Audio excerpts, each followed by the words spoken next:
Hello Ice and Fire Nerds, this is Chris and welcome back to another Game of Thrones Foreshadowing series video, and today we're going to wrap up Season 1, Episode 8, The Pointy End. Dracarys.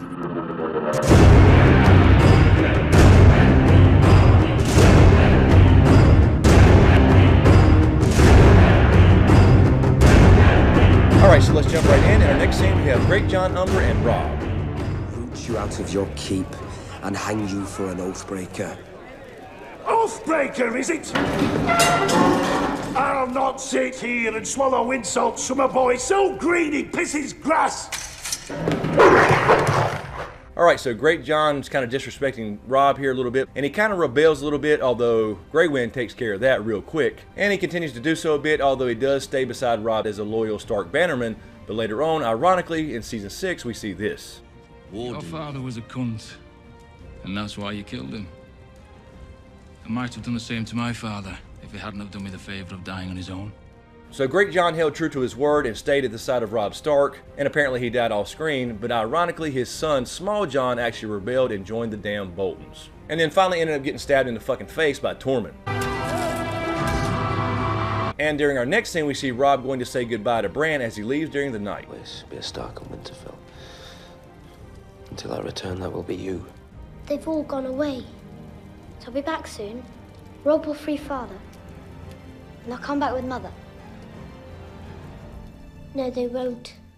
Now during this scene we hear the famous words again, there must always be a Stark in Winterfell. So Rickon here is a bit pessimistic, and ultimately Rickon was right because later on we see this. The Lannisters send their regards.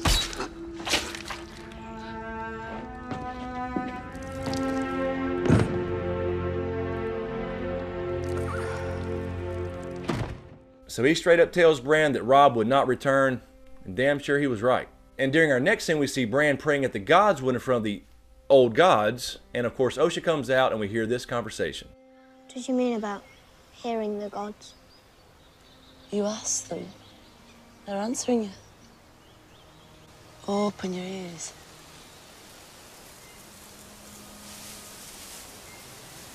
It's only the wind. So Osha gives quite a bit of backstory here about the old days of the Children of the Forest and how people came down and cut all the weirwood trees down. And she tells Bran basically how the wildlings still hold the old gods, just like the Northerners, just like the Starks. So they're basically the same people on two different sides of a big ass ice wall. So this is a big reference to history and the old gods, Children of the Forest, etc. And of course later on we see this. I've been watching you. All of you. All of your lives. With 1,000 eyes and one.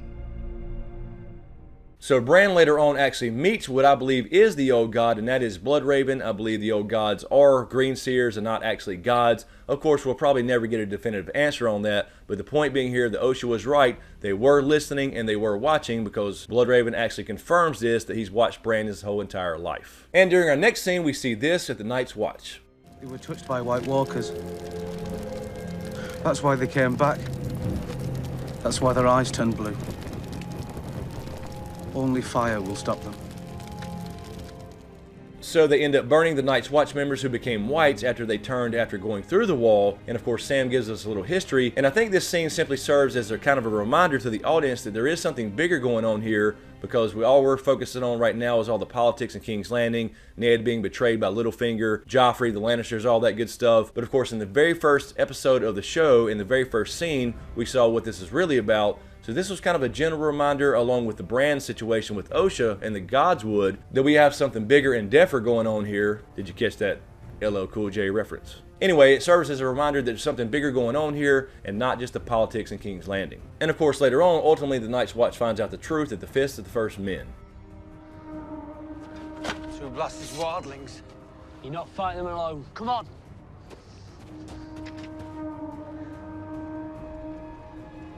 Three blasts.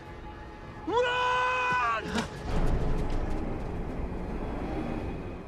And in our next scene we have Catelyn talking to her son Robb. Do you know what happened to the Targaryen children when the Mad King fell? They were butchered in their sleep. On the orders of Tywin Lannister. And the years have not made him kinder. So Catelyn mentions here a little bit of history as well, and that is of the Targaryen children being killed under Tywin Lannister's orders. And later on we get confirmation of this in a way when we see this. Killed her children!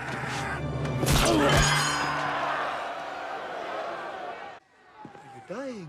No, you can't die yet. You haven't confessed. Elia Martel, who gave you the order? Who gave you the order? And of course, this continues to build up as well when Catelyn says this. If you lose, your father dies. Your sisters die. We die. And of course, just like Rickon said earlier on that Robb wouldn't come back, she was absolutely right, because later on we see this. The Lannisters send their regards.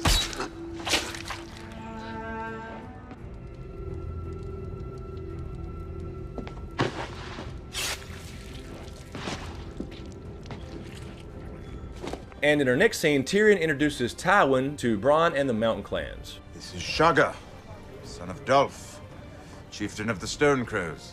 And here we have Bronn, son of... You wouldn't know him.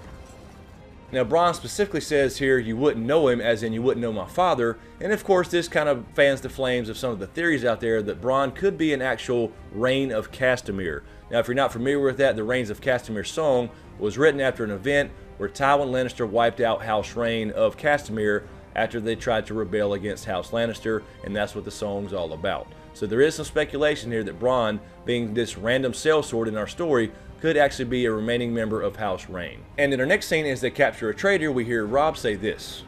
Your father would understand My father understands mercy when there is room for it. And he understands honor. And courage. Now, this is a direct parallel to the conversation we saw previously between Ned and Varys when Ned said this. What madness led you to tell the Queen you had learned the truth about Joffrey's birth? The madness of mercy. So essentially they're saying that mercy here gets people killed, and of course ultimately it does get Ned killed, it gets Robb killed, and basically House Stark almost wiped out, so doing the right thing is not always a good idea. And finally, during the last scene of this episode, we see Sir Barristan Selmy dismissed from the Kingsguard. Kingsguard is a sworn brotherhood. Our vows are taken for life. Only death relieves us of our sacred trust. I am a knight. I shall die a knight.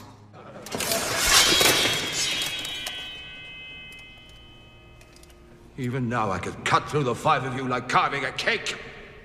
Here, boy. Melt it down and add it to the others. So specifically, Sir Barristan Selmy says, I will die a knight, and later on, of course, he goes to serve Dany, and we end up seeing this.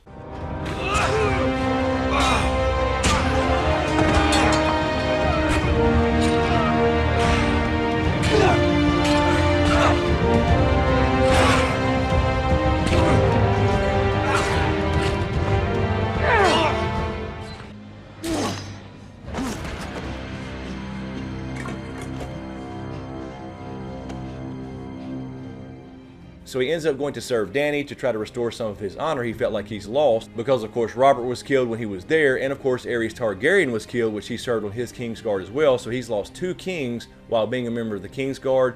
So he tries to get back a little bit of honor by going back to Dany. So unfortunately in the show they had to whack him, but he is still alive in the books. But ultimately he did what he said he was going to do, and he ended up dying a knight. Alright guys, so that'll do it for now. That wraps up Season 1, Episode 8, The Pointy End. And this was basically all about Arya and the theme about what she's going to become and her losing her identity. And of course the tie-in as well with Robb and Ned being honorable, and it gets them all killed. Anyway guys, let me know what you think in the comments below. As usual, thank you for all the support, especially to you guys on Patreon. And a huge shout out to my executive Patreon smokescreen producers, Halls Griffin, Lala Gig, Volguy 10, Kisa Powell, Mark Joseph, aka the Snow in Winterfell, Marilyn Bentley, Joanna, Sean Hayes, Kieran D20, Linda Stanfield, and Anonymous. Thank you guys so much. I really appreciate the support. And thank you to everybody out there in YouTube land. Be sure to subscribe to get everything, and be sure to click that notification bell so you're notified when I drop a new video. Thanks for watching, you guys, and we'll see you next time.